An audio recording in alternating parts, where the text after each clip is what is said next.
হরে কৃষ্ণ। আজকে ভগবানের ভোগের থালাটা সাজিয়ে নিচ্ছি।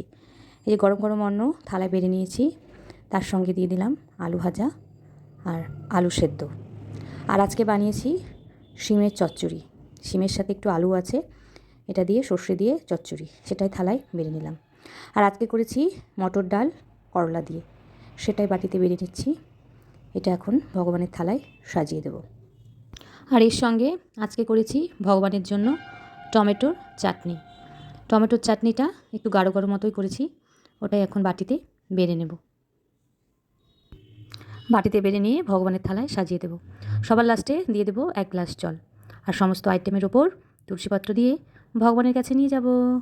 ভগবানের ভোগের থালা সাজানোটা কেমন হয়েছে অবশ্যই জানাবেন। যদি ভালো লেগে থাকে তাহলে অবশ্যই চ্যানেলটাকে সাবস্ক্রাইব করে দেবেন আর ফেসবুকের পেজটাকে ফলো করে দেবেন। সবাই বেশি বেশি করে ভগবানের নাম জপ করবেন। রাধে রাধে, হরি বল।